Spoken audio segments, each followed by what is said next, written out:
These latest headlines from ABC15 are sponsored by Lerner and Rowe Injury Attorneys. One call, that's all. I'm Jane Caffrey with your top stories from ABC15 Arizona. We say it all the time, heat is the #1 weather-related killer, and kids can be especially vulnerable. And that's why it's so important to think twice before getting out of your car so you're not accidentally leaving your child behind. When it comes to children dying in hot cars, Arizona ranks 4th in the nation.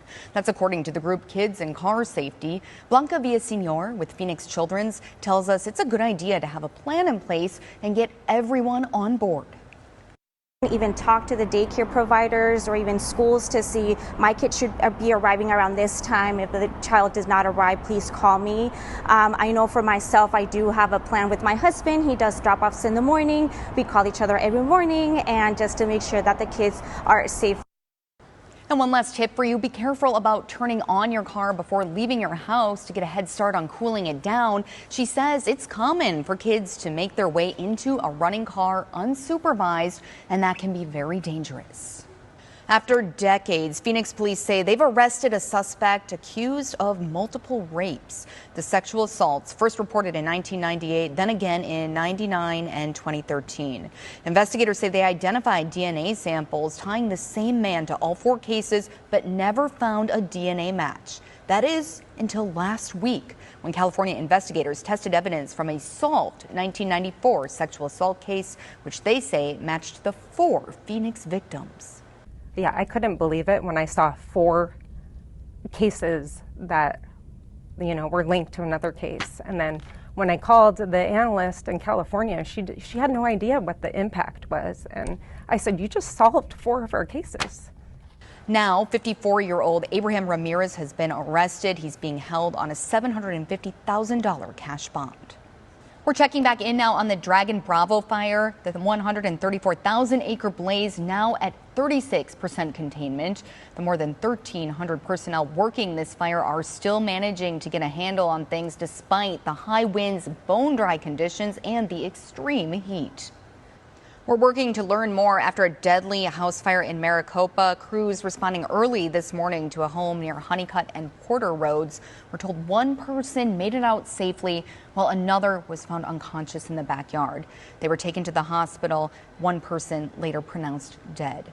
Still no word yet on the cause of the death or what sparked this fire in the first place. In a time where Arizona officials are working to build trust and security in our election process, Pinal County Recorder Dana Lewis is sounding the alarm over changes to how military and overseas ballots are handled. The Secretary of State's office has removed Arizona Information Database module from the process used to verify these ballots. Lewis says this forces counties to use a third-party platform with security and accountability concerns. Elections officials have pushed to delay this, assuring everyone that they're hard at work making sure our elections are secure, transparent, and trustworthy. APS, Arizona's largest utility, is ditching the clean energy goals it set just a few years ago. In 2020, APS set out to use 100% clean energy by the year 2050. That's no longer the case, though. APS CEO Ted Geisler made the announcement on a quarterly earnings call this week. Instead, APS is making new investments in natural gas. Geisler says they made the call to ensure reliable service as Arizona continues to grow. As things stand, Arizona gets about 54% of its electricity from clean sources. Tracking your forecast, I'm Chief Meteorologist Amber Sellens. Our extreme heat warning has been extended here in the valley, now going to go until 8 p.m. on Tuesday. Same story for the lower elevations of the Grand Canyon and some spots out west as well. It's extreme heat through the weekend and early next week. It doesn't look like we're going to break the record tomorrow, though. That's all the way up at 114.